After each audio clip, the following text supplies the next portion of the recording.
V ekološki trgovini Kalček v Šiški pa smo najprej izbrali različno ekološko zelenjavo in sadje, potem pa prisluhnili Jeleni Dimitrijevič, ki nam je svetovala, kako se razstrupljati v teh pomladanskih dneh.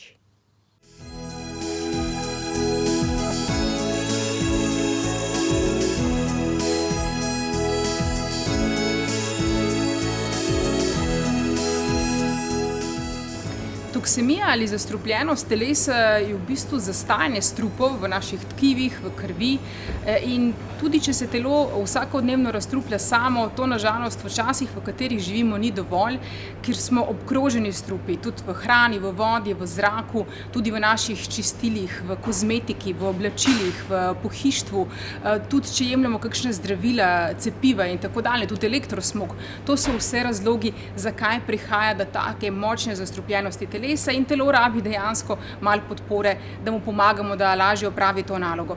Prvi znaki, ki nam kažejo, da je prišlo do zastrupljenosti, so v bistvu pogosti glavoboli, pogosti prehladi, tudi recimo težave z našo prebavo, s kožo, tudi smo utrujeni, imamo slabšo koncentracijo, recimo razdraženi smo in tako dalje. In če to opazimo, res je čas, da nekaj več naredimo za svoje telo. Predvsem je zelo pomembno, da začnemo spreminjati svojo prehrano. Če smo do takrat uživali veliko predelane hrane, veliko sladkorja, veliko predelanih živil na splošno, če pijemo veliko kave ali kadimo ali karkoli takega, je treba to seveda spremeniti. In to naredimo na tak način, da v bistvu začnemo dodajati čim več bazičnih živil, predvsem ogromno ekološkega sadja in zelenjave, vsaj tam 60-70%. Tudi veliko vlaknin mora biti, zaradi tega je poudarek tudi na rastlinski prehrani. Izločimo živila živalskega izvora in, kot sem že omenila, vsa tista predelana živila. Izogibamo se vsem tistim živilom, ki delujejo stimulativno na naše telo in okrepimo delovanje naših razstrupljevalnih organov.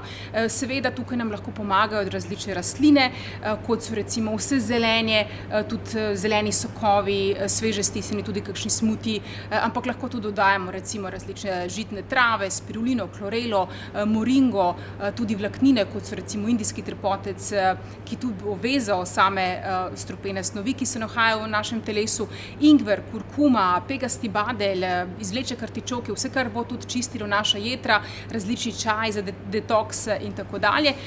To nam lahko še dodatno okrepi naše telo in pomaga, da se lažje čisti.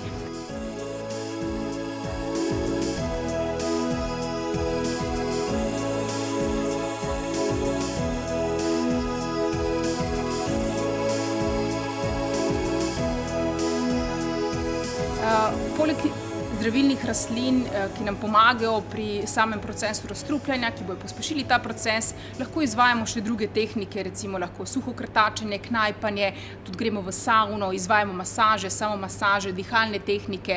Vse bo to še dodatno pomagalo telesu, da se hitreje razstruplja. Vsekakor lahko izvajate dnevno, jaz to vedno priporočam, vsaj 12-urni suhi post, ko ne jemo, ne pijemo, da se organi tudi spočijejo.